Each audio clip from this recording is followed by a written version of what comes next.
Good afternoon. Okay, we're in the afternoon session. Mike, we'll just turn it over to Public Works and let you start. Great. Thank you, Commissioners. Mike Moss, Public Services Director. We'd like to start today with an executive session for 15 minutes on contract negotiations. Okay. Wow, right off the bat. Huh? Sorry. We knew we have an audience, so we'll make them wait. Contract negotiations, what'd you say, 15? 15, please. 15 minutes? Yeah. Oh, and I should say, and I see you have it here, Alyssa's out from Parks, so there'll be no Parks today. We'll Correct. reschedule that. Okay. We'll adjourn to executive session. Thank you. Okay.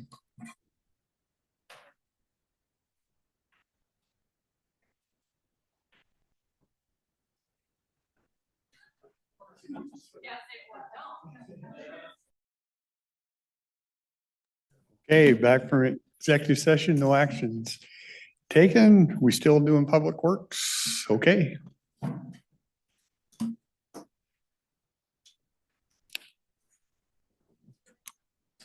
Can I say things about Longview while you're here? Mm-hmm.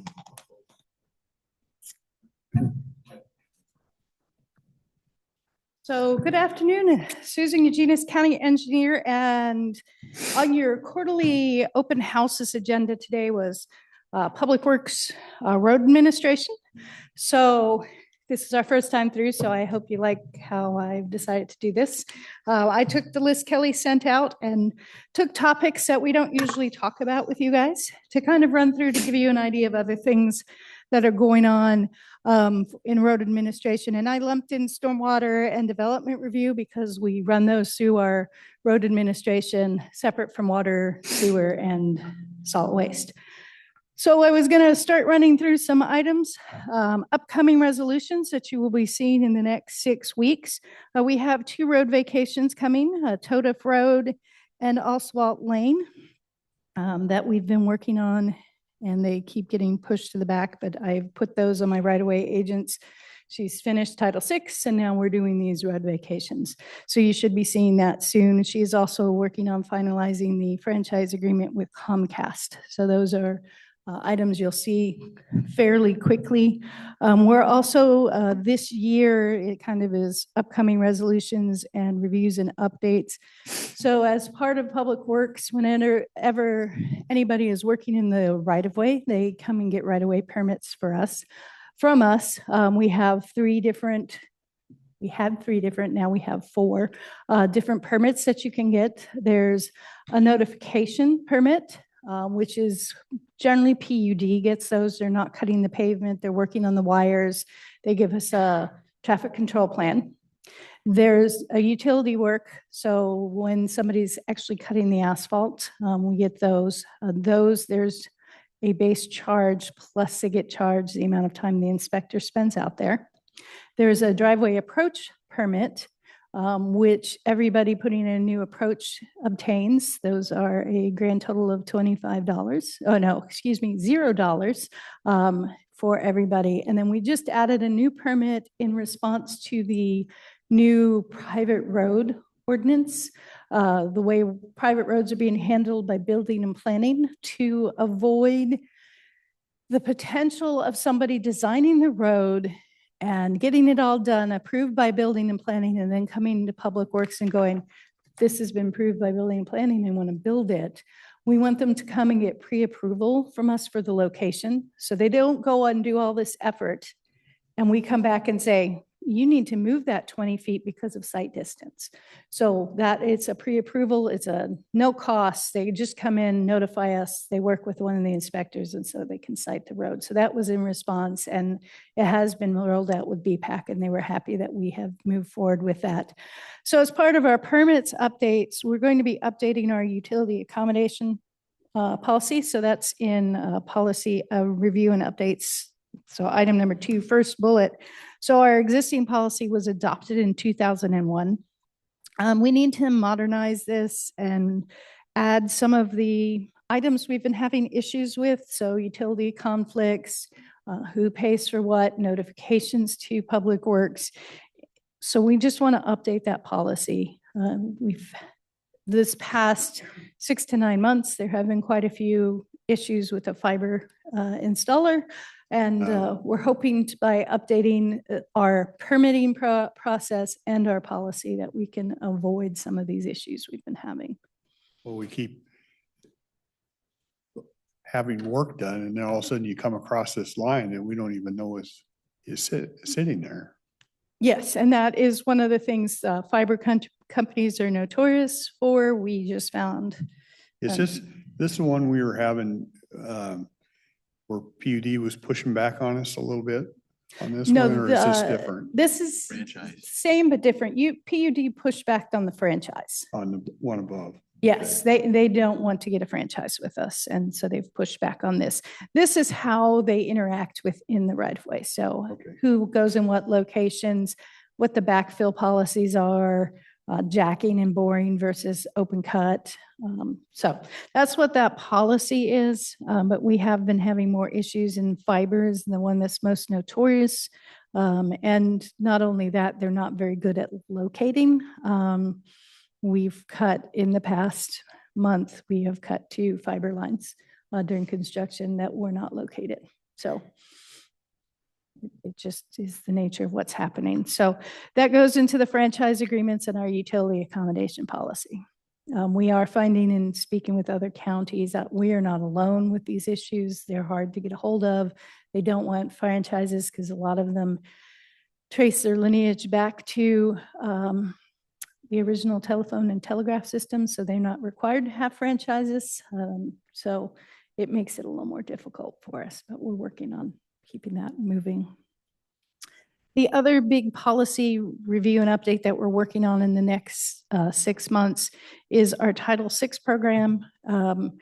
WashDOT has said that in addition to the countywide Title VI program, there has to be a public works specific chapter. And so we're working on creating that with their template.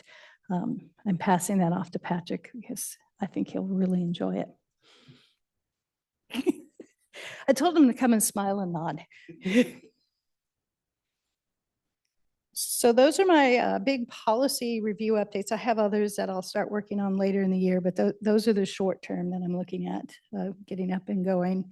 We have a couple new programs that you'll be seeing this year. We talked about at the end of the last year doing the transportation system plan. We have our consultant on board. We've had some kickoff meetings. They're in the process of collecting all of the initial data, and then we're going to be doing public outreach in March and April with here's some information, what are your goals and objectives. There'll be online surveys.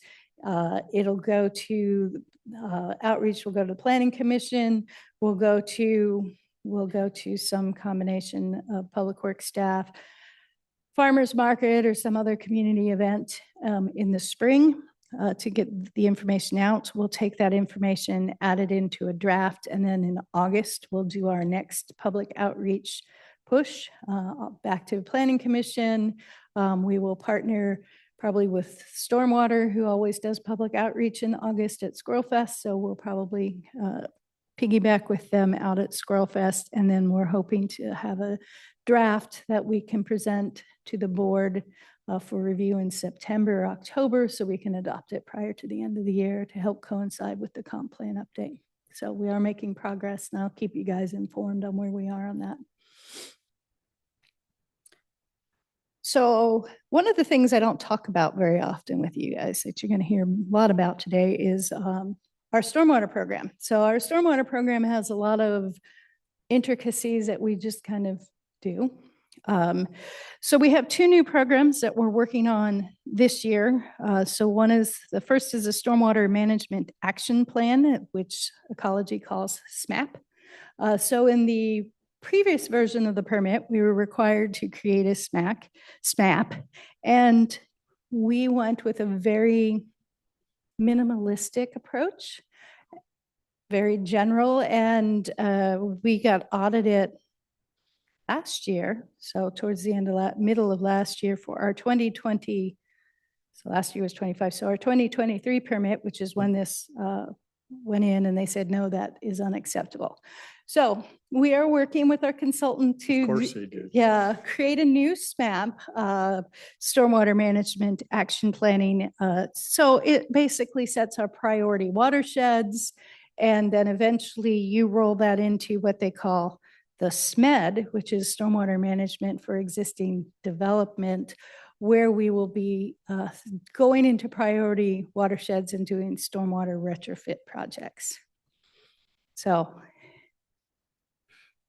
I'd make it even more general just to make their head hurt. So then the next stormwater program that we're doing is a street sweeping program. So to meet our MPDS requirements by July of this year, we have to have developed and implemented a street sweeping program that focuses on priority areas. So high traffic streets and industrial and commercial areas within our stormwater area. And we will be required to, at a minimum, sweep once between July and September and 2 additional times per year in those areas. And by sweep, I never say this right, and sorry, this is a public meeting.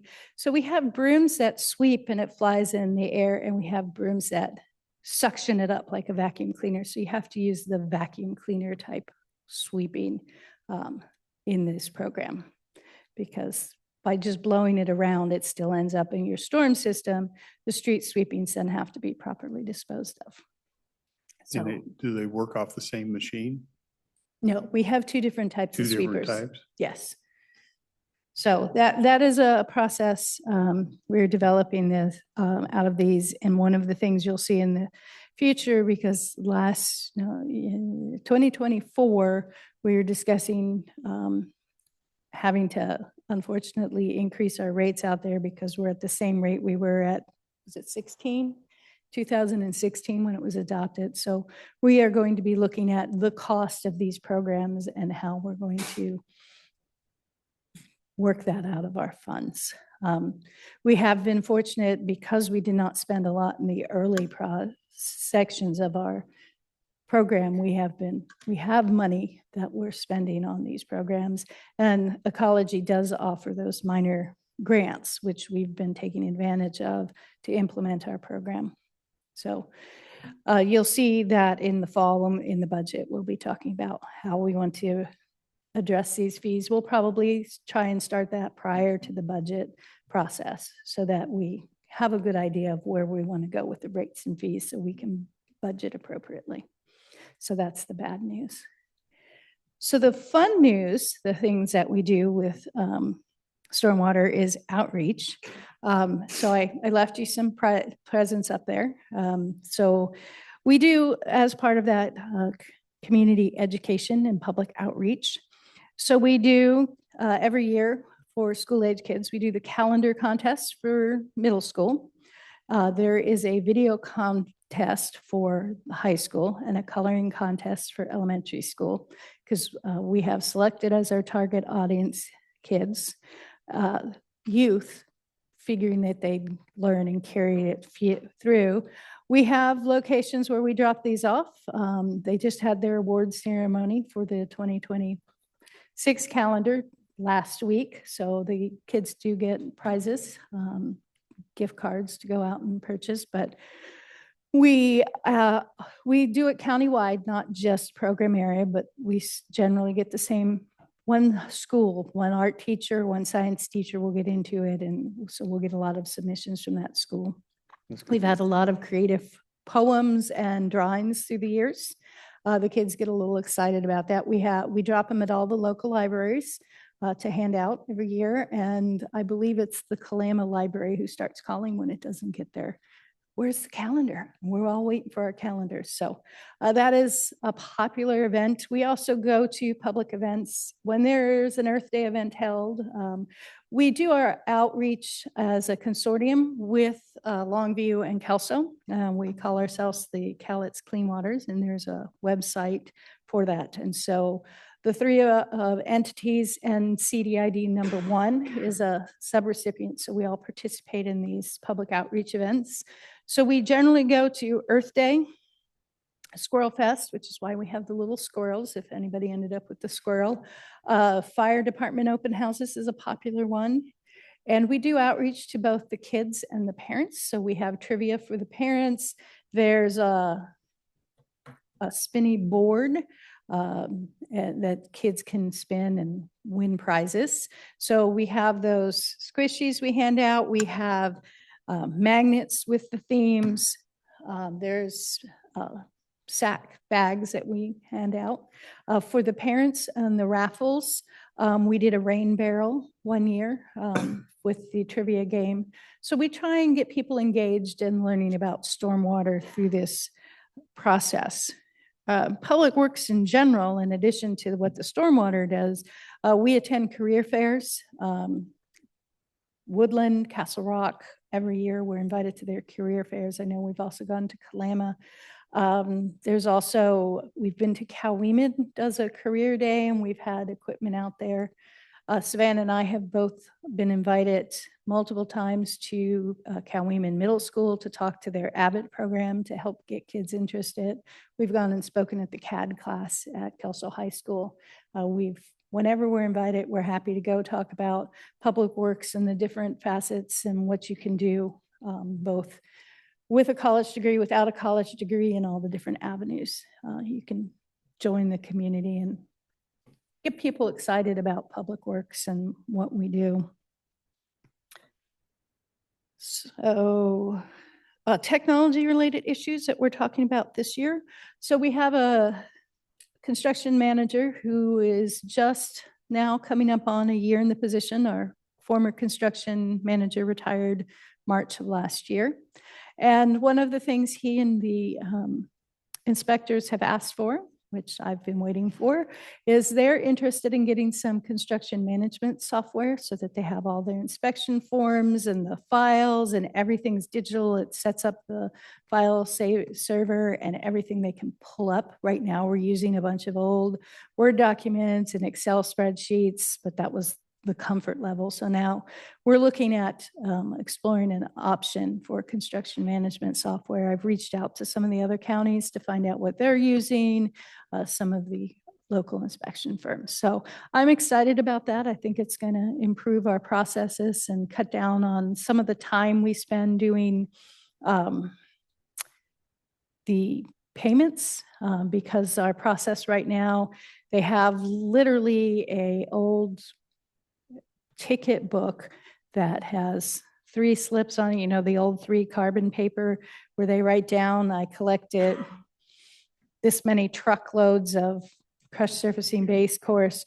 The site foreman signs it off, he gets a copy, the inspector keeps a copy, and the construction manager keeps a copy, and then they type that in to the form. So with this new, they would have electronic ticketing books so they could type it in, email it to the contractor, they can agree, and it would automatically upload into our pay ticket. So we're looking at trying to find some of those efficiencies within our construction management group. So that's one of the things that I think is going to be exciting for Public Works. And we're continuing to integrate Gizmo, which is the asset management system that we need to use for CRAB. They converted us over from an old database to a GIS base, and they call it Gizmo, which is a combination of GIS and mobility. That's how they came up with the clever name.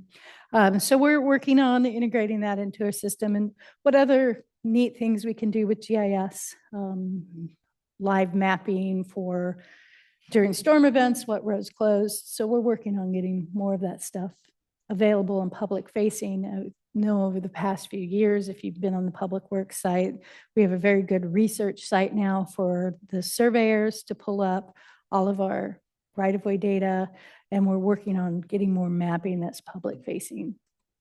That will be useful for people. In addition to that, for overside load permits, all of our bridges are mapped, and you can click on the bridge and see what load restrictions there are, when the last bridge report was, all kinds of good information about all the bridges on the system.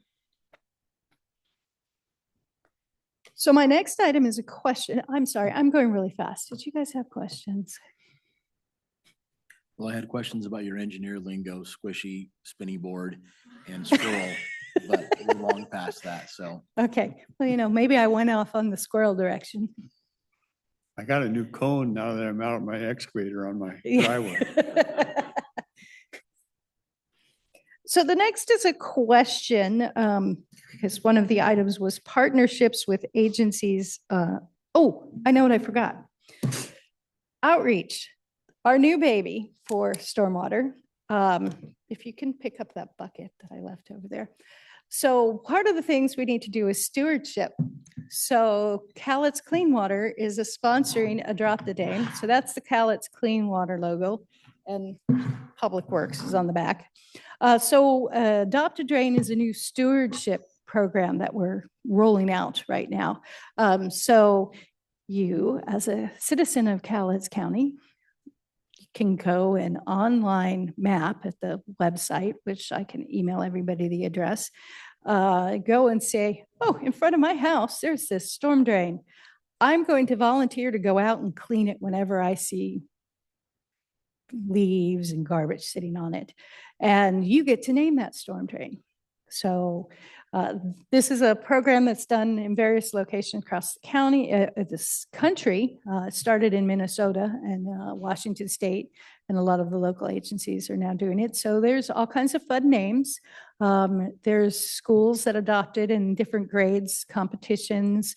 I've seen Mr. Drainmore is one of the names out there. So, you guys can get creative with names if you're interested in adopting a drain. And so that bucket at one of our outreach this fall is we're going to encourage people to sign up, and we have 20 of those, and the first 20 people will get the bucket. There's gloves, there's a safety vest, and one of the pickers for people to use to adopt the drain. So that's a new and upcoming stewardship activity that we have out there. How is the name of the drain recorded? Well, if there's the whole website, so you can go onto the Adopt a Drain Washington site. You can type in your address. I typed in Early Bird Lane earlier today. That's one of our roads in Lexington.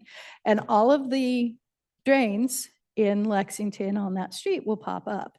They're yellow if they're adoptable, I believe, and green if they've been adopted. So you can click on that storm drain if it's green and see if, say, Patrick Harbison adopted it and he called it Mr.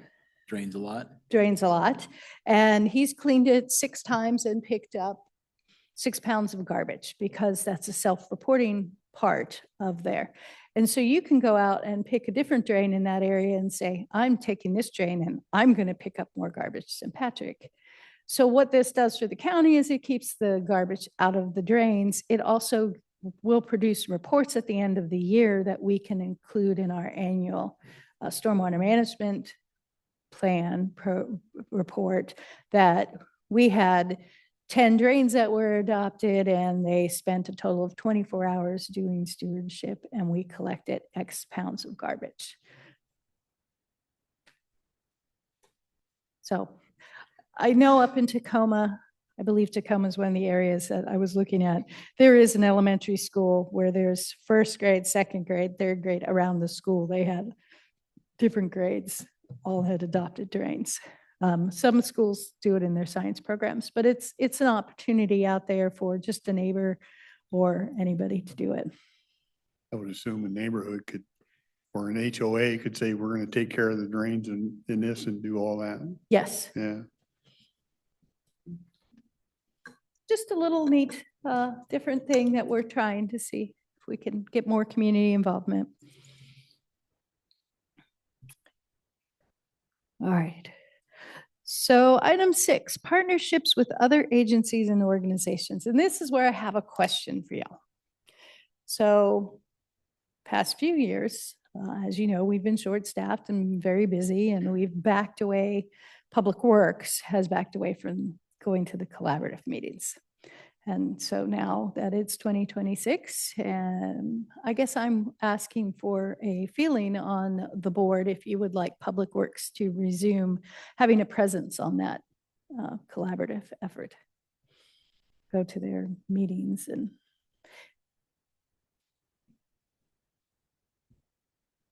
Do you feel that your presence is valued there? Sometimes. Um, I feel that Public Works has a different take on the world because you have a lot of planners and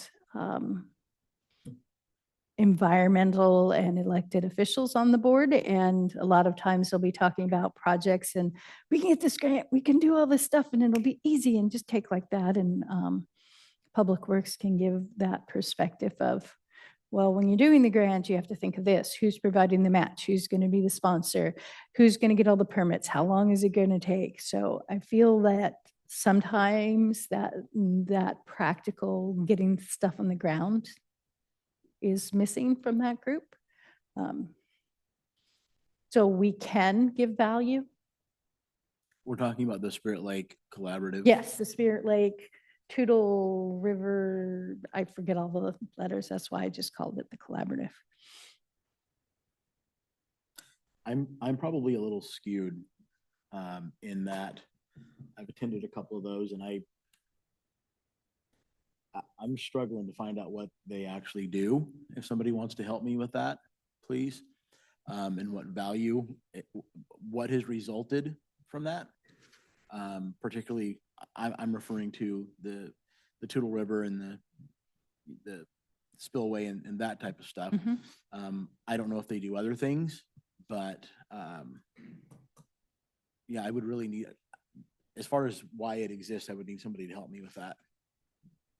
That's personal opinion. You guys can contrast that if you'd like, but I can give you the original history of why it started back in 11. I know it's more recent than 11, 14 or 15.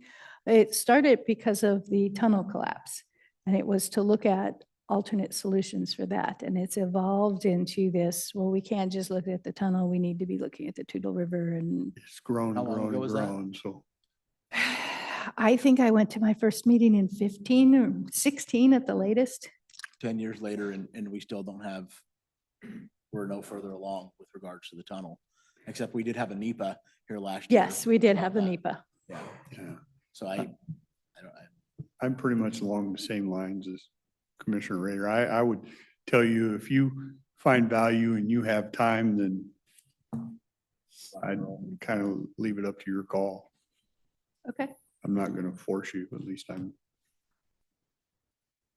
I went to a couple of them at first and I was going, wow, I'm not sure what's happening here. So we just started doing the direct approach to our legislators. Hey, we have a problem up here. Mhm. All right, so the last item on my list is public feedback trends or concerns. So just kind of to give you a feeling for what we in the Public Works office generally hear from, and then to get some feedback on you if there's other things you want us to be looking for. So our general phone calls are for speeding, signs in the right of way, and guardrail request. And we deal with them the best that we can. Speeding, and the sheriff will tell you this also, speeding is a driver behavior issue. I mean, we can do some things to engineer it out, but we have never had a formal speed bump policy because speed bumps are an issue with chip seal. They're an issue with emergency response. You know, there's a multitude of reasons that I don't think you want speed bumps on Rose Valley Road or Kalama River Road, which is one that's been complaining lately. So we hear a lot of that. We've had a big kick with signs in the right of way right now, private business signs. So we've been working on getting those down, and guardrails. So those are what we hear. Are there any items that come to you guys that you feel like we need to be addressing better or putting You know, when words you- in the public? When you talk about the speed signs, and I've heard you talk before, the speeds are kind of designed based on the road, right? Because Mhm. you have somebody or you have a machine or something that kind of tells you where it Yes. should be in that. So it's not, so I think you're right. It is a driver behavior because the speed sign is more of a design of what the road capacity is. And Mhm. it can change if you get more driveways or more people. I get that, but I think it's actually kind of two different things really, right? I was once told this was 10 years ago or so that they used to get a lot of complaints about speeding to Willow Grove Park. And the residents down there would blame the park goers and the fishermen. And so when the sheriff's office went down there and started ticketing, almost all of their tickets went to the residents. The park goers read the speed limit sign, but they just weren't as comfortable with the road as the residents. So the residents just went fast. It's a comfort level with the roads you're on. Yeah. I had this conversation up in Cougar with regards to the speed signs there. And the state said that they're not going to change the speed limit there, but there are things they can do to impede speeding. And I think it was us on Clamor River Road there, as you're coming down the river before you get to Mahaffey's, and as you're going up the river before you get to Mahaffey's, there's almost like rumble strips that were Rumble put strips, in. yes. And those are nice because those definitely make you aware of, okay, I need to slow down. Of the issue. That seems to be a cost-effective way anyway to get people to alter driving habits. And just so that you know, we did receive comments on those rumble strips that they're noisy and they wake up the neighbors. Really? Yes. Jeez. Can't satisfy. But yes, they are an effective, get your attention, because we put them out on a Dike access road as you're coming up the hill before you make that sharp turn. We put some out there also just to, hey, wait, are you paying attention? They're fairly common on, so divided highways back east where you're going a long way and there's no traffic control, they'll put them across the road when you're coming up to the first traffic signal after 30, 40 miles, just to grab your attention. Yeah. I actually think, don't you think like line of sight type issues are more important to me? Being able to see or brush cleared and all that kind of stuff, the line of sight stuff seems to, I'd have more concerns with the other. And I know out west side, county was out there because they shaved the whole side off of the Yes. highway recently. And Mike, you should have come up my driveway. Yep, we do.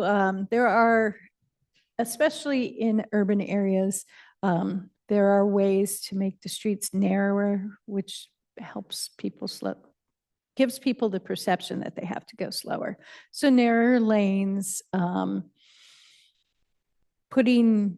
call them chicanes, where you have the bump outs where you have to go around them so your driving path isn't straight, planting trees to make it feel like you're in a smaller space. But in the rural area, especially because those trees and things are behind curbs, so your clear zone issues are different. But when you have trees on the side of a rural road, you can hit the tree a lot easier than if it's behind a curb.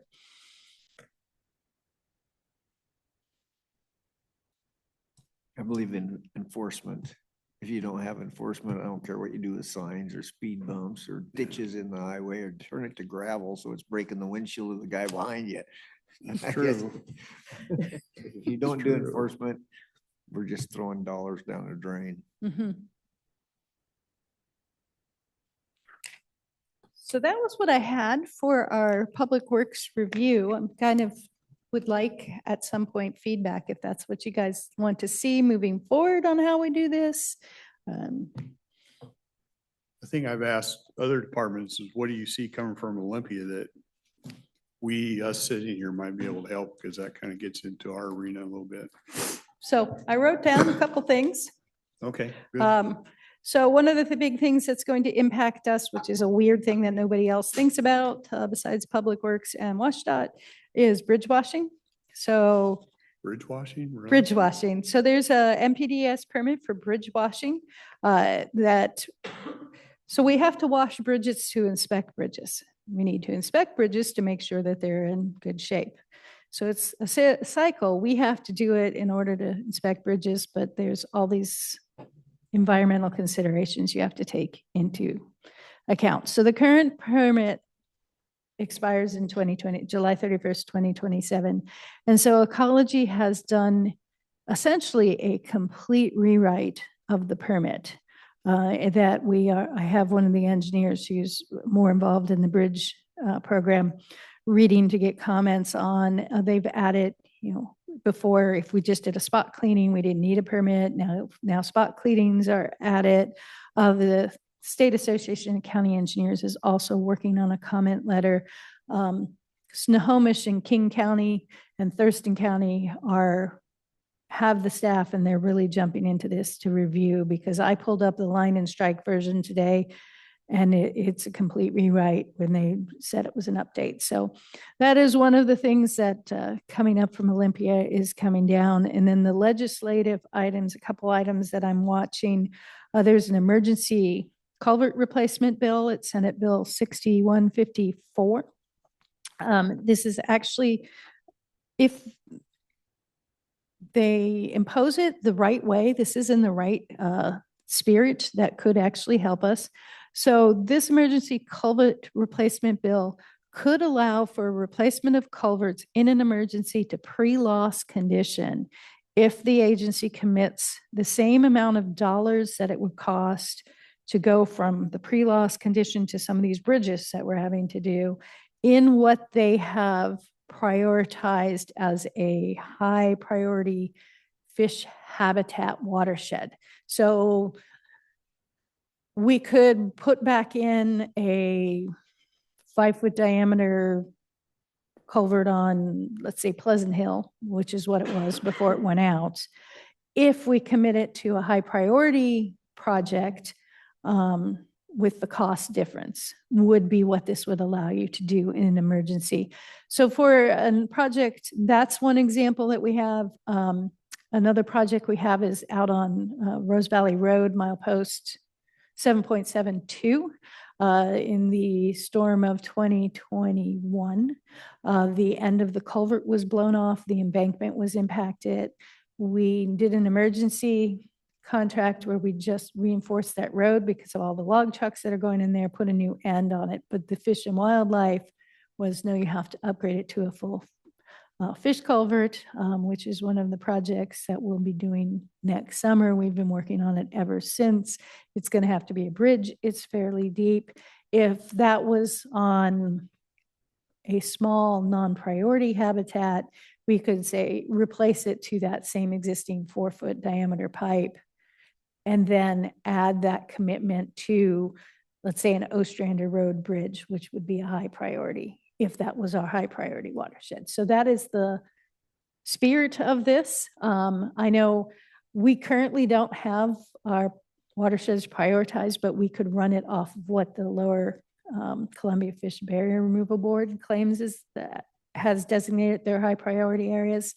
Some of the other counties, the bigger counties, Snohomish and Thurston, they have fish culvert whole programs on this. And so they've prioritized areas, which we have not reached that level yet. We've just been working with the fish barrier people to work on that. So that's one bill that's out there.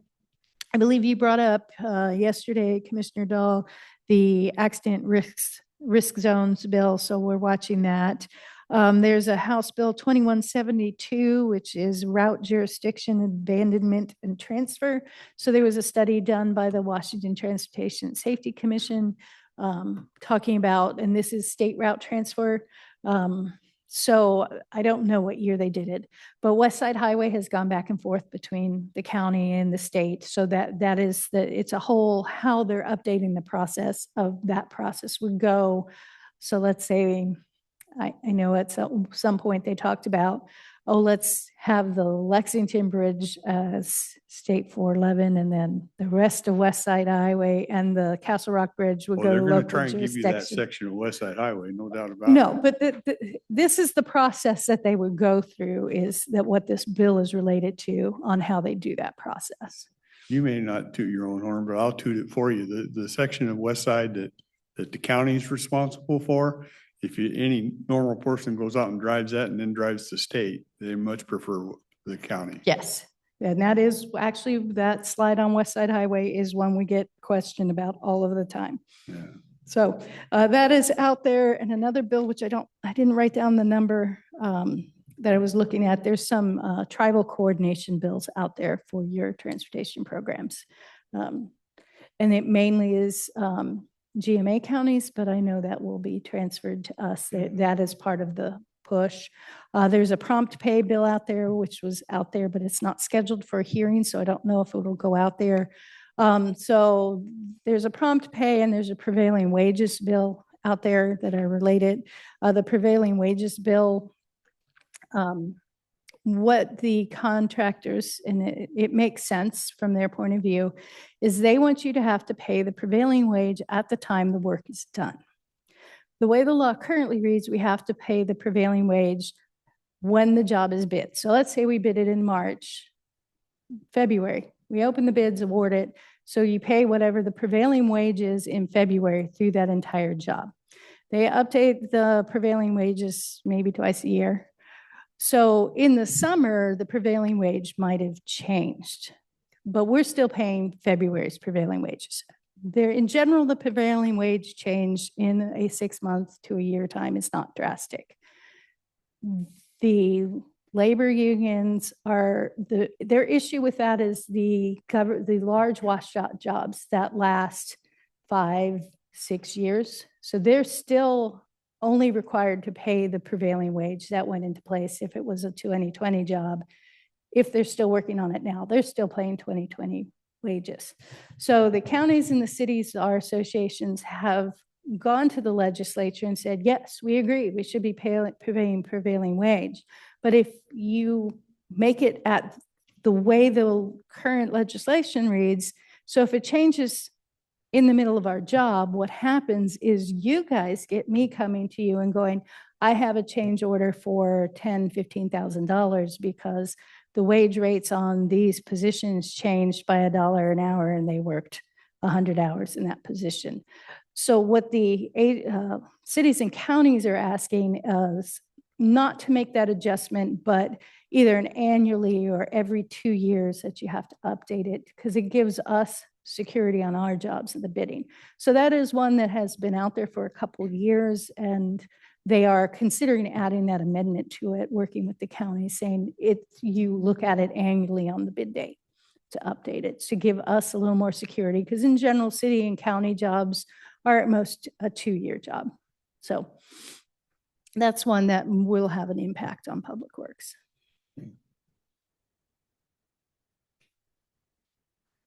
One last question on ecology. I'm assuming this isn't a bill. This is just a rewrite that they're doing of a Yes. current deal. Does it have to go out for public input, or is it they just? It is currently out for public input. They just extended the deadline because this was ecology's thing. So I don't know if you know, I'm on the board of the county engineers. Yeah. So we just sent a letter last week because the deadline was last week. So they opened it for 30 days. They opened it in the middle of the atmospheric river over the holidays and closed last week. So a request was made and they extended it at a couple weeks so that we had a time to look at it. So that it was a rewrite, 30 days. It's in the public comments right now.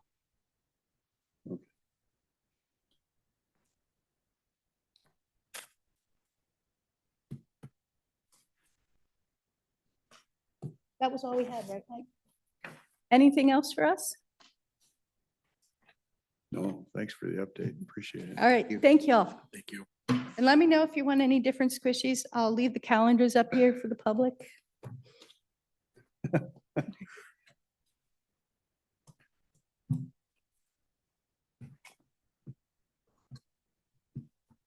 Brad, are you running this one or?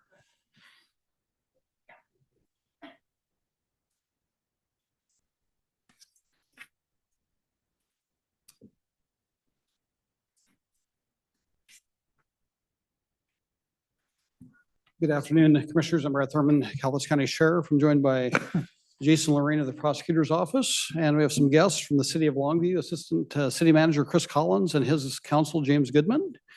We're here to talk with you about the proposed contract with the Humane Society of Southwest Washington for animal sheltering for the next 3 years is the proposed contract. And I don't know if you, I seen some gentlemen, some information yesterday. Sorry about the short notice on that, laying out basically the numbers. I think it kept you informed over the last few months how this was progressing. But essentially where we're at for next year, the county's portion is going to be $225,000. 2027, it jumps up to 268. And then in 2028, it is at 304,000 304. for animal sheltering. And those numbers, we arrived at a formula based on past history. So the county and Longview are both right neck and neck at 41%. Kelso's 12%. And Castle Rock and Woodland compromise the next about 5% that's left. Kalama decided not to move forward in participating in this at this point. The other, I guess, add on to this is that the Humane Society of Southwest Washington wants all the entities to have in their animal control ordinance a plan to allow them to do a spay and neuter of feral cats and return them to where they came from. I guess that's considered the best practice right now to do that. And I guess they notch their ears when they release them. So if they show back up, they know they've already been spayed or neutered and don't have to do it again. But they're requesting that addition to the county ordinance to have that plan in place and authorize them to do that. Other than that, I would mention that the county budget that was approved at the end of last year, they kind of penciled in 135,000 for this contract. It's obviously about 90,000 more, so that's a factor to consider in. And the number I gave you yesterday for the total cost, including our animal control folks, it was about 570. I found out in further review, the county IT expense was not included in there, and that'd be about 18,000 more. So to run our program that we do now, it's a 7-day-a-week program. We have 2 full-time employees doing that, and we also have a part-time person who fills in to cover vacations and days where they're sick or that sort of thing, or maybe some training issues. So that part of it, along with this, I think it approximates about 360,000. That's for our 3 folks and vehicles and associated expenses with running the program. So that's kind of where we're at. With this number, the 225 for 2026 would be pushing probably about 590,000 budget. So beyond that, I don't know if Mr. Lorraine had anything to add, or if you had some questions about that. Almost $1.8 million over the term of this contract for the 3 years. Yep. I guess in this baseline, I just add, I included that in the email, but for 2023, the last year, our local Humane Society did both sheltering and animal control. I think our costs were about 365,000 Yeah, right in that with area. them. So Do they still have the requisites that they would like us to get rid of the dog cages at the jail? that's still part of this. They want, yeah. So now they want us to adopt their code to fixing, spaying and neutering cats. That's correct. And I know, just for the record, we did have a joint negotiation board that negotiated with them. Mr. Collins headed that up. And they were the only responsive, I guess, proposer on this. They were the only ones who offered to take on this contract for us. And I know we pushed back a little bit on their original numbers and got a slight discount, not a whole lot, but this is kind of their hard and fast on these numbers financially. Some of the legal language is still bouncing around amongst the attorneys on this to finalize it. But as of right now, I think the numbers we're looking at financially are going to be set in stone if we agree to them. I can only speak for myself, but this is a hard pill to swallow, and it's difficult because I think animals should be taken care of. And I've said it before, and I think it's true. A lot of people will take care of animals before they'll take care of some people. And I don't think that's too far off.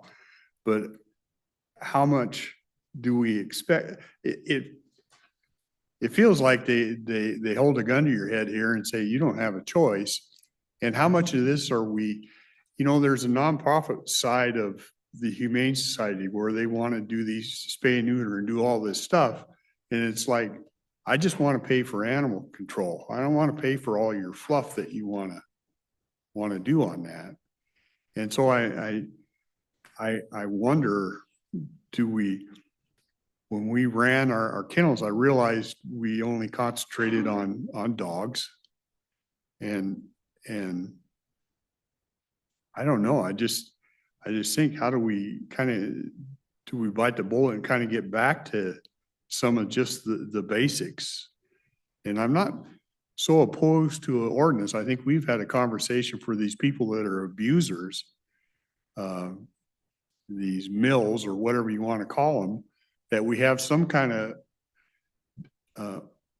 something in place that if they keep abusing it, we can, like the tire guy, I always refer to him back in the day, where we could start leaning and maybe recoup some of those costs and maybe put a message to the people that just continually love to the point of abusing, to try and curb some of that. Cause I don't know how you just keep telling the taxpayer, you got to pay all this money to take care of these animals. We're taking on the responsibility of what should be a responsible pet owner's job, is to take care of their animal. I don't know. It's a tough one for me, Brad, because I don't know I want these animals taken care of, but I don't know how much we are supposed to keep taking that responsibility from others. Well, and I also don't know how I feel about a private entity dictating to us what our code is and isn't going to be to do business with them. Amending, well, you can't do this and you have to do this. And, Yeah. you know, I struggle with that also. So I can step in on that, Commissioner Rader.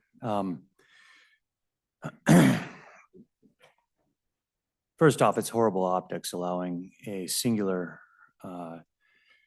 business dictate to the county what the county is going to adopt as policy. Performing such an act would run, if ever evaluated by a court, it would be evaluated under strict scrutiny. It's not highly thought of, not well received. The Board of Commissioners' job and legislature's job is to generalize any ordinances or laws that it enacts. And this would be a very specific law and a very specific ordinance directed towards one business. That business had its own attorney write the ordinance and is holding the county and other municipalities over a barrel and saying, you're going to adopt this specific ordinance as condition precedent for having the services that we provide under the Humane Society. What precedent does that set for future ordinances, future businesses that might come before this board and say, well, you've done it once, why not again? And in order to contract with us, you're going to have to change the county ordinance to be more favorable towards us. This particular ordinance that was delivered to you and other municipalities is, in our office's opinion, a CYA. They're going to perform a certain function or service for the municipalities, but they want to ensure that if they do something and they do it contrary to what current ordinances state, 72-hour hold in particular, that they're not held accountable or liable for any mishaps that might occur. Conceivably, well, specifically the neutering, spay and neutering of unchipped, healthy animals. Consider this, and I'll use my own animals as an example. I have two very large Maine Coons. They're very expensive cats. We don't have them chipped, and because for this very reason that they're house cats. We don't let them out, they stay inside. But on the off chance they got out, and they got out in Cowlitz County, and they're picked up as a stray in Cowlitz County and delivered to the Humane Society. Now, I don't, but for this hypothetical, I'm going to say I have every intention of breeding these two cats.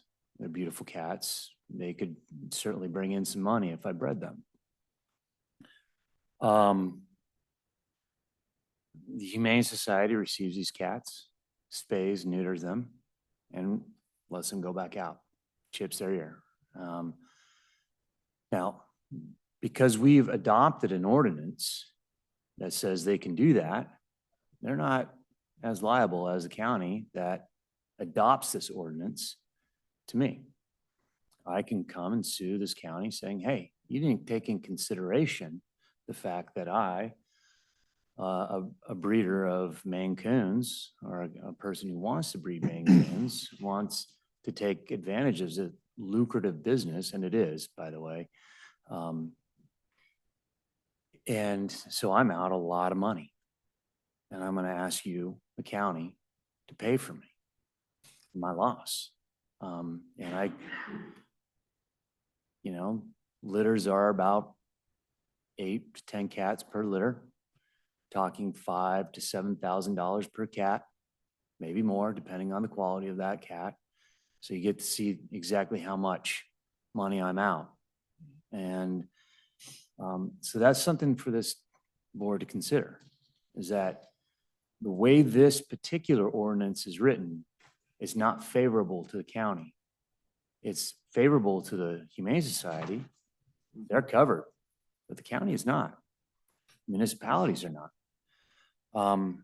So I've reviewed other ordinances within the state. I know that King County, and I bring up King County because they're a county, not a municipality. They have an ordinance which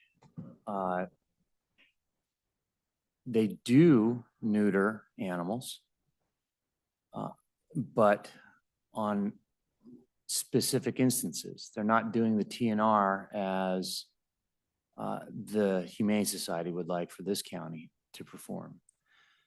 They also have requirements of spay and neuter for any animals that are not animals for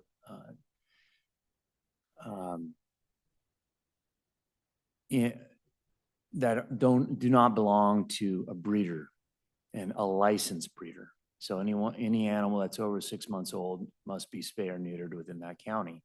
So they're already adopting that's outside of the Humane Society. And if the county wants to go down that route of spay and neuter, that's an option to do. I also reviewed Mount Vernon in Skagit, where they do have a TNR ordinance. It's a far better written ordinance than this particular ordinance because it doesn't lay all the liability on the municipality, and it creates very specific steps. This has steps, and I'm not saying that it's bad. I just don't think that it's favorable for the county. And if the county is going to adopt an ordinance, it should write its own ordinance and not be held over a barrel for services that we solely need. Last year, as Commissioner Dahl put it up, the county was told pay up. Now we're told pay up, and by the way, legalize the gin mill we're running out the back door. And that's problematic for our office. We find that concerning. We feel that the county might be held liable either in the courts for enacting an ordinance like this, or liable in the courts for financial payment. And so we would advise against that. I believe the previous language talked about feral cats, and I see nothing in here to define a feral cat. So a domesticated cat that's not chipped, that they can't identify who the owner is right away, they'd be free to do just what you're talking about. Yeah. And I can't grasp this whole thing with I know the difference between a feral cat. I've trapped a few of them. I don't even want to pick up the live animal trap because they're bouncing around going crazy because a human's getting close to them. And I've taken them down to the pound over the years, when there was quite a few of them in my neighborhood. But I see no differentiation here for them to be able to do this. And I also would question, is there a limit to how many cats that they would return back to a neighborhood after they've spayed and neutered them? I understood the argument before was, well, because of the rats and the mice in the neighborhood, we'll put the cats back out there so they can kill the rats and the mice. Is there a limit to where they stop putting them out there? I don't know. Is there some type of control on that? Or is it just start picking up cats? Here, kitty, kitty, now they can, if they can pet it, it's not a feral cat. So I have great concern that I'm not liking this language at all. Go ahead. I'm sorry. No, Thank you so agree much, with- commissioners. Totally. Yeah, so just to clarify, the language that was provided is not end of line, adopt this or else by any shape of the imagination. This was suggested. So if the county wants a different language that achieves the same-ish goal, that's up to the county to decide.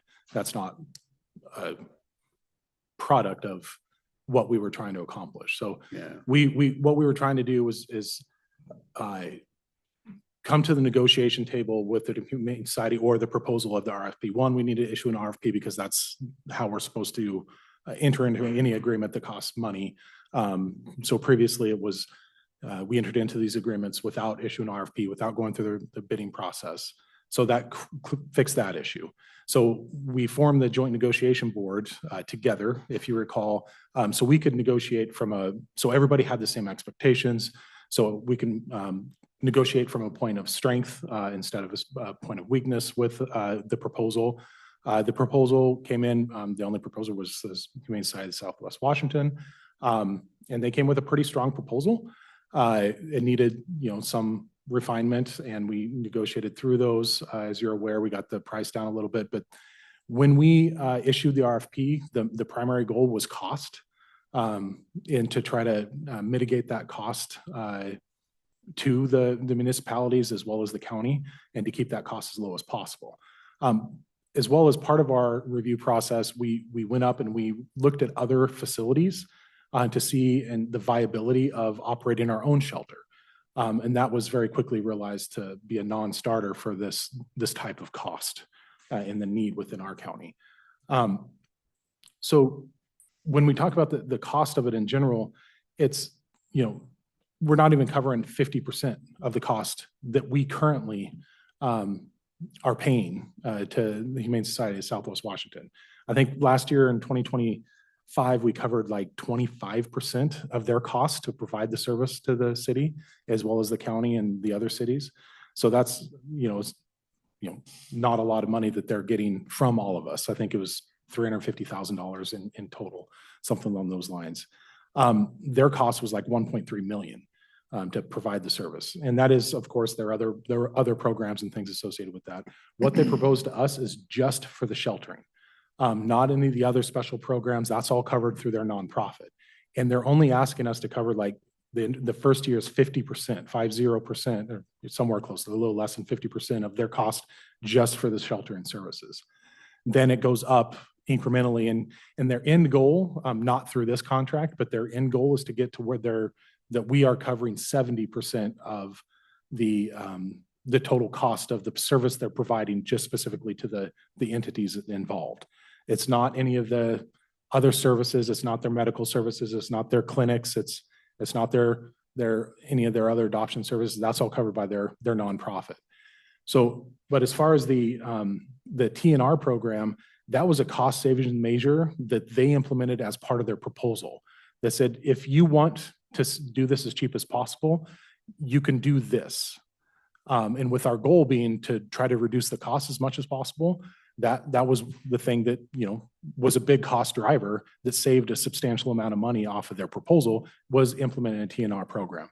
If we don't want to do a TNR program, that's great. It's going to cost more money for them to be able to do the services that we ask them to do.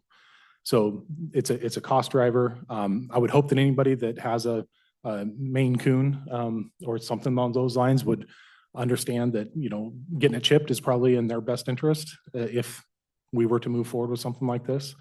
But it's So over the next 3 years, we're gonna pay roughly 1.8, and that only covers 50% of their costs. So the contract after that, we're gonna pay 3, somewhere around there. So my question remains is how much do we keep spending to take care of animals that people should be taking care of for themselves? I mean, how much do I keep asking taxpayers to pay for these smaller group of people that aren't taking care of animals? I almost hate to say it, but you could do a 1/10 of 1% and raise 3 million a year, and it'd probably be cheaper than this. And how long does it make sense to just, when we were taking dogs and we were putting over there, we had a pretty good return rate. I know there's, and I don't know what the laws are, Jason probably speak better to this than I can, but in some states, they actually allow inmates, if they volunteer, to help take care of these animals. Is there another model that, even though it would be less animals, less care to some of these animals coming in, that makes more sense? I just don't know how. I just keep asking taxpayers to take care of non-responsible owners' animals. So to answer your question from a legal standpoint, legally, we don't have to do any of this. We have certain obligations under RCW 1652 and then our own county ordinance. Those are dangerous animals. Those are the nuisances that we've declared, and any animals that are experiencing cruelty. So considering. So those are like the three those are the areas that basic- we, Yeah, our and- basic stuff. And I think those are the real feel-good issues for the community as it is, but legally, that's what we have. We have adopted as county code and under the state laws need to address. So if you're asking, is returning to the kennel program at the jail viable? Legally, yes. Well, I appreciate your info. Thank you for that. But I'm gonna revert back to, I read Southwest Washington Humane Society's flyer when we initially started this. And in their flyer, and I quote, it says that they plan on expanding their footprint throughout Washington and increasing their revenues by 90% over the next 10 years. And that's on the backs of taxpayers. It didn't say revenue through their nonprofit. It was talking about them expanding their services and increasing that revenue by 90%. I'm not sure how much I want to play in that arena and be involved in that game. Because I feel like this whole process, I feel like I'm being upsold. You know, I feel like I went to go buy this car, but I'm getting flipped to this car and then to this car, and I'm adding this to this and adding this to that, when all we want is basic services for these animals. And when I looked at what their basic service was, and I'm exaggerating here, but I think it included a buttermilk bath every other night and kibble that was, you know, fresh turkey. I mean, it was ridiculous. And I'm going, wait, these are stray cats. I said cats. Bailey's probably not gonna be happy with me that I'm using cats, but these are just animals that we just need to shelter and to provide for until they're either adopted out or whatever that alternative is at that point. Am I missing something with my analysis here?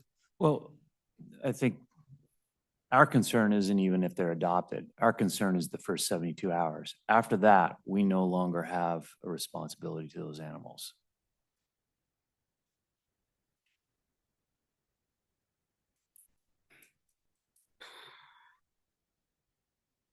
There's a couple points. One is looking at the numbers, I think 1,006 animals that just from county residents and our animal control brought in, but over 2/3 of those are cats. That's really the big issue. Larger issue is the cats. When we were doing the kennel program, we did very, very little with cats, primarily dogs.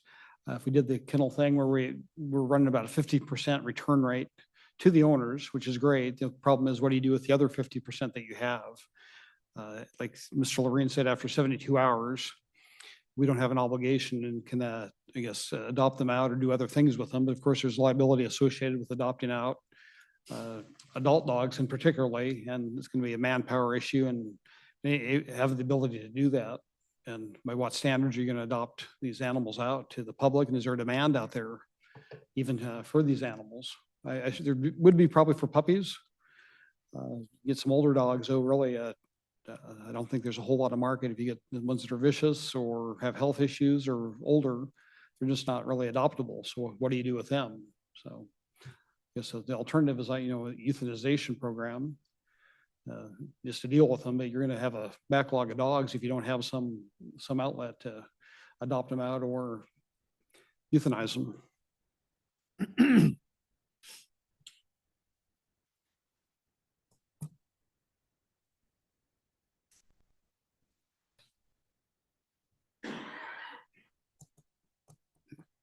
This is just a difficult thing. It's like we're on a hamster wheel. We got ourselves on a hamster wheel. We can't get off this dang thing. And it's just growing and growing and growing. Break the wheel and shoot the hamster. I know it.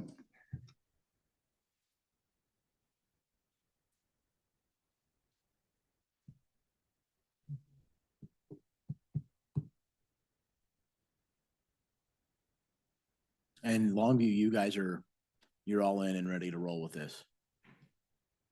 I obviously cannot speak for council, but we've been keeping council updated along the way, just same as the commissioners have been. I don't see any major roadblocks. We did budget really close to what this is going to cost us for animal sheltering. We only have one animal control officer. We also don't have as much real estate to cover as the county. We don't offer 24-hour or 7-day-a-week coverage. We do cover some of the animal control with our officers, and but I think we've brought in right at 900 animals. I think our majorities are a little bit higher towards the dogs, to the almost right at 1,000 animals. We're really close to almost exact same as the county. But we're having a public hearing on the ordinance that was sent as a sample ordinance for the city. I don't really see it as it being forced down our throat. I see it as a protection for Longview to offer the trap neuter release program. It has been proven to be the best population control tool when it comes to cats. We are thinking about adopting additional ordinances requiring cat licensing, which I believe the county already has cat licensing, and part of that cat licensing would be putting folks on notice that this program is in place, and if their cat is at large, that it would, and trapped, it would most likely be neutered and then released. So this really, for us, it's a cost driver that we're trying to mitigate as much as possible by having a program like this. So, but yeah, Longview is slated to consider this. What's Kelso doing? Because I know they were originally in with us, weren't they? They still are. Yeah. So the only entity that chose not to participate in Kalama is Kalama, and that was specifically due to budgetary constraints.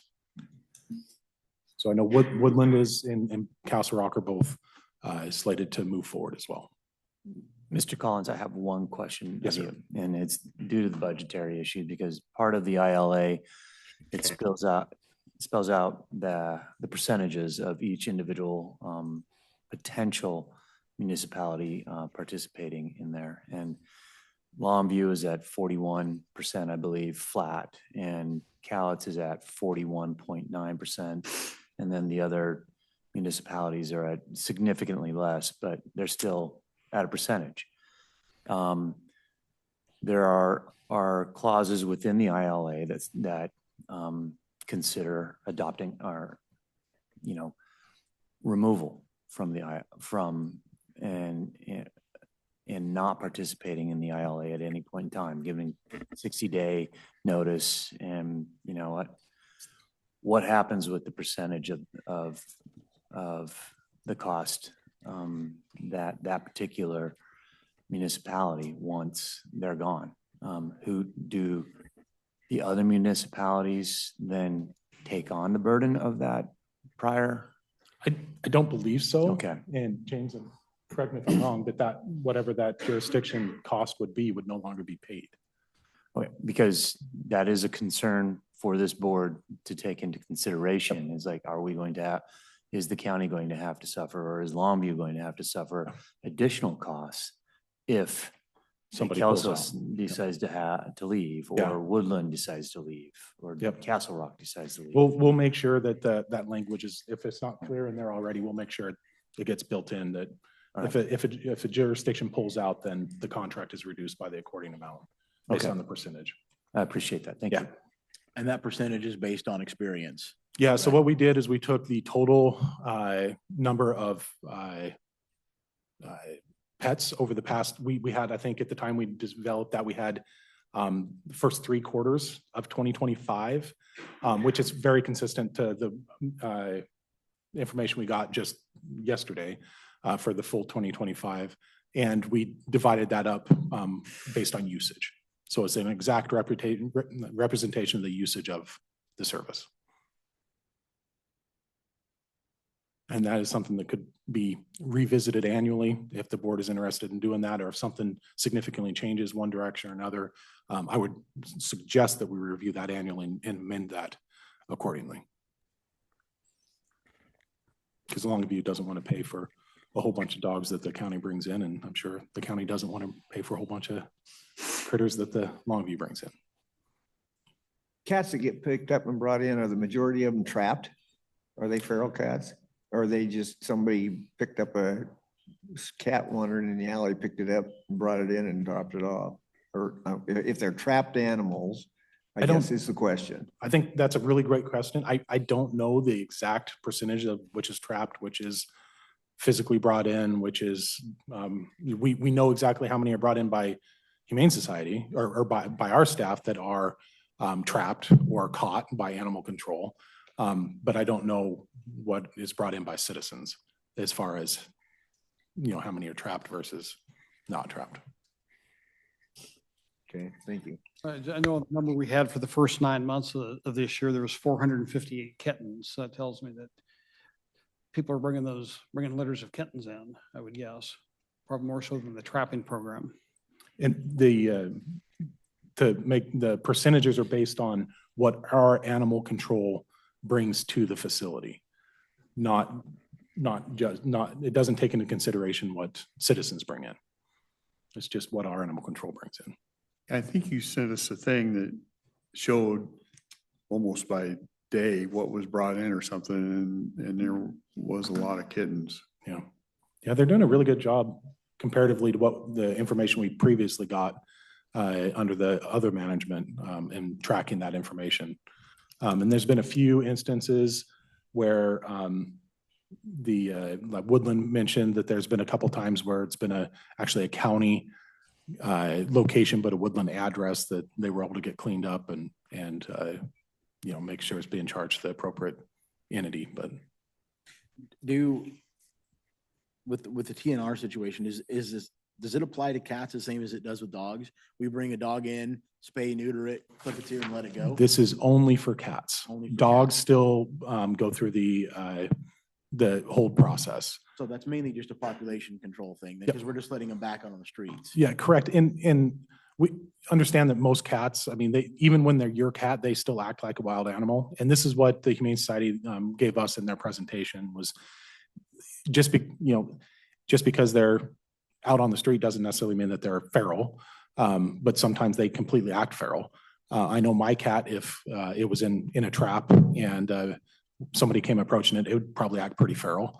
But so it's hard to tell, almost impossible to tell what's feral, what's not feral. So it's really difficult, but this program is specifically only for cats and it's a population control, but for us, mainly it's a cost savings. Well, outside of the population control, I would say that we could do a PSA, stop trapping cats and stop picking up stray cats and bringing them in. Yeah. And then you solve that problem. But if it's a population control mechanism, then I can understand that.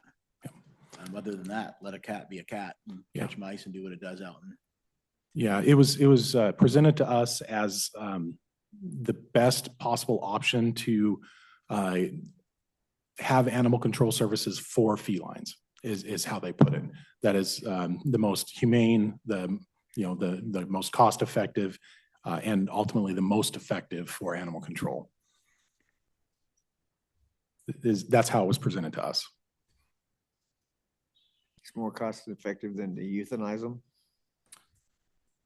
So just bringing them in and euthanizing them? Probably Go not. through the waiting Commissioner. process, nobody claims them, just Yeah. euthanize them. So Isn't that that's- population control? That is what they tell us, that cost for holding them and trying to adopt them and eventually going through their program and euthanizing them, that's what costs the money, is the actual housing and holding of the I cats. skipped the trying to adopt them part. Yes, If you do the three-day waiting and nobody's claimed them, euthanize them. I don't know how skipping much their cost is to spay a cat, but I'm venturing if with that method, it would probably be cheaper to do what you're suggesting. I'm guessing. And I would, I would wonder how many times a cat gets run through the system, the same one. And maybe that's why they clip the ear, but That is why they clip the ear, yeah. You guys mind if I add? not at all. Excuse me. So a couple points about there's also an ecological aspect of the spay, neuter, and release. Part of environmental protection and conservation is stabilizing ecological areas. Cats out at large are part of the environment. They're part of the natural landscape. So if you are removing these predators from these ecological areas, it creates instability, it creates a vacuum, and then it creates demand for more stray cats. So you have unneutered cats multiplying to fill the void that is left by the cat that has been pulled out. So the idea of returning it is to create stability in the environment. You're not removing a predator, but you're also removing its ability to multiply. So the idea of that is to keep things stable. It's population control so they don't multiply, but when you remove them, you create more demand for more cats. You're just perpetuating the problem. The other thing is if you're just spaying and releasing them, you're not holding them and increasing your costs that way. And further on top of that, if you are to Mr. Lorene's concerns about what happens when you neuter a cat that's someone's prized breeder cat, if you're euthanizing these cats, you're running into the same problem. You're not avoiding that same the risk you run of destroying someone's ability to make a living off the breeding the cats. So I'll also add, Mr. Lorene and I are familiar with each other. Previously, I worked for the county, but I also worked for Lewis County in the same role that Mr. Lorene serves here for Cowlitz, and I was their sheriff and animal attorney, and they had their own shelter. And a lot of the problems that are, or a lot of the solutions that are proposed by the Humane Society here are solutions to problems that you will run into if you administer your own animal shelter. What do you do when you run out of kennels? What do you do when, there's a breeder who has 30 dogs that need to be homed? When we employ the Humane Society in this role, they have the infrastructure, the ability to handle these big things that become massive burdens for local municipalities when they occur. So that's one of the other benefits of employing the Humane Society in this setting is they can respond to these big events, overcrowding, things like that become huge burdens on taxpayers and local municipalities. So you're saying we're required to take them? It I mean, requires, if they have this breeders out there and they do this, we have to take them? We have to ship that burden to us and not to them? well, the choice is between not having animal sheltering and animal control and having it. If you're going to have it, you want it to be as cost effective and efficient as possible. when counties administer their own animal sheltering, that requires them to develop networks with nonprofits to, you have to establish a relationship with a vet to euthanize the animals. And then you're paying out of pocket from the county to euthanize the animals. You have to find places for them to be placed if you have overcrowding, if you don't have capacity. So if you're going to have an animal shelter and you're going to have an animal control function, it's best, it's our position as the city of Longview that this endeavor goes towards doing this in the best practice possible versus us administering our own animal shelter and having to deal with the day-to-day fallout and complications that come with that. Mr. Chairman, hi, it's Free Doug Jensen. retirement. I'm the Chief Civil Deputy Prosecutor. Can I interject a couple comments? I don't mean to interrupt, but I think it's probably a good point to do that. Sure. Okay. First off, when I've been listening, and my first comment is when someone says, I don't mean to conflict with legal counsel, it's like saying, I don't mean to offend you, but it has the same result.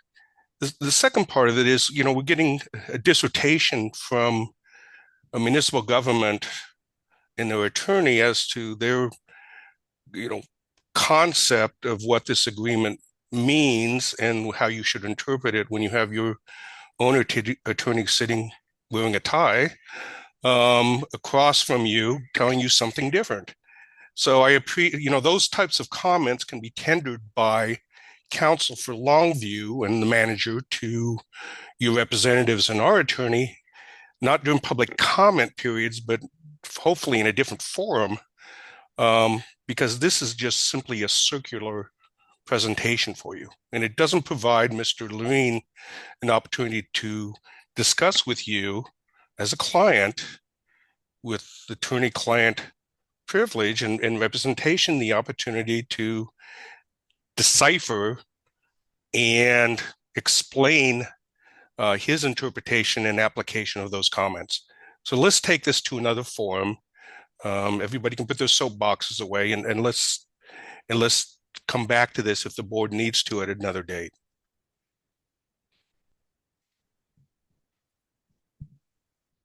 Works for me.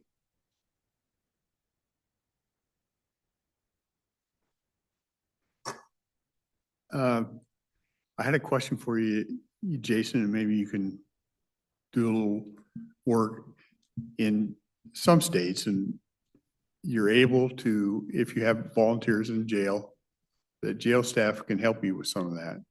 And is Washington State, if we had volunteers that would help when we had the kennels over there, it was my understanding that some of them took some of those dogs and did things with them and stuff at the time anyway. I don't know if that's totally true, but I'd just like to know if that's a possibility. I'm not saying that's what we're going to do, but I want to know if it's a possibility.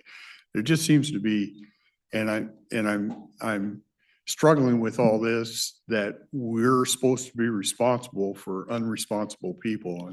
And I don't know that the taxpayer has to be on that hook for all the way. And if that means, where do you want me to spend the money? We've outlined to you what the budget looks like, what's coming in and stuff. So you want me to spend it on people or you want me to spend it on animals? So where do we want to draw this line? And I don't care what's been said. These people are holding the gun to our head. Actions speak louder than words. They can tell me all the flowery words they want to, but I see what they're doing, and it's pretty obvious. When they state that they want up to 90% of revenues coming from this, I know where this is headed, and it's not headed to a good place. So I would agree, maybe some little work on that and get together again. I can absolutely look into the issue of having a volunteer program with inmates at the county jail. And I can provide information to you at another time, maybe next week. We can adjourn to then. I wanted to return to one of your questions regarding the puppy mills or, 30 animals found in a puppy mill. That in and of itself would fall under our remit, the county's remit, because it is animal cruelty or considered animal cruelty. And therefore we would be responsible for those You would have to do sorts of, something there, okay. yeah. And I'll add, when we did have the kennel over there, none of the jail inmates were involved. Some of the jail staff did get involved a little bit. in That might walking have been them why I and heard the jail staff help. taking them home, yeah. Yeah. And that's always been the big concern when we're running our own kennels, these big cases. What do you do when you get? And I know there's people that will home things for a while. I don't know what that network looks like in Cowlitz County. If there's some that take it, I know on Alaska, a place just opened up where they home some of that. I don't know what it looks like in our county.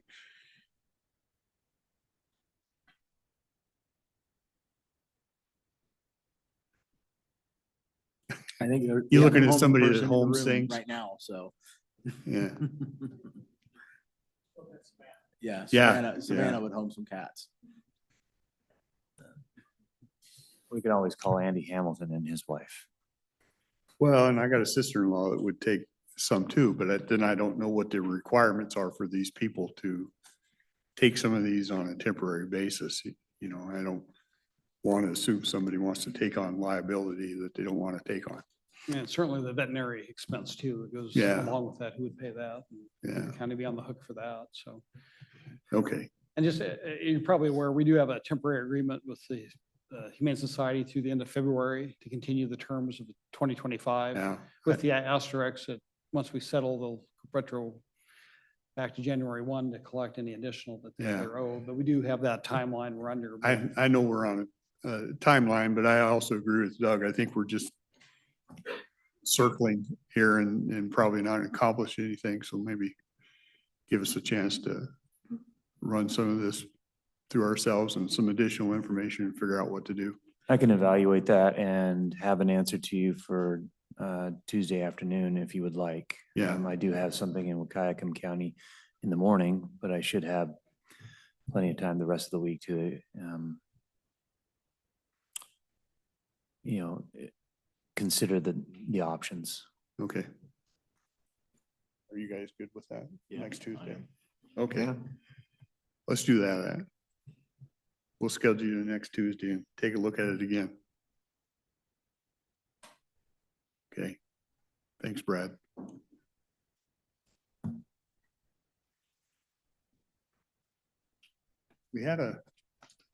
I'm hearing we had a miscellaneous. Okay.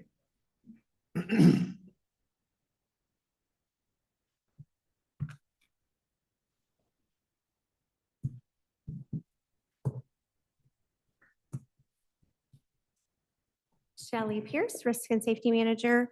Clerk of the Board had asked our department to look at a request for guidance and proposal for additional surety bond coverage on your directors, deputy directors, and things like that. So I went down the rabbit hole. I reached out to Risk Pool to see what type of coverage we had. And we currently have a crime coverage policy that protects us from dishonest acts. It represents us financially to be able to protect those staff as it stands today. I also reached out to our broker who we've been having communication on to see, is this a coverage that we need? And so, and also Inside Counsel, Mr. Doug Jensen. And Inside Counsel and our broker both stated that it's a redundancy to gain an additional surety bond on those additional staff members. With our crime policy that we have in place that is a blanket of coverage, should they do something dishonest and egregious, we would be covered. So the comments that I have for the board is this would be wasteful resources. We'd be, spending money that we obviously right now in this budget, term that we have right now is just unnecessary. So that's my feedback. Those are my recommendations. We're covered. We've also followed the RCW on all of our elected officials, commissioners, sheriff, all of the people for the county that need to have that blanket of surety bond coverage. We followed the statutes, the RCW, so they are covered under that surety bond policy. But my recommendation is to not add additional financial burden onto the county, that we have enough coverage. Okay, Sounds good. I Okay, think that's any questions? what we were asking for, so we appreciate that. Yeah, Thank you. absolutely. Okay, thank you. Anything else? You guys want to make the Humane Society decision? No, okay. Well, he said some things I really want to take issue with. About half of what he said, I think is bullshit. Yeah, I'm thinking, I don't disagree with you, Commissioner. It's a tough one for me, and we'll reconvene it. Okay, anything else? We all good? Okay, we will adjourn.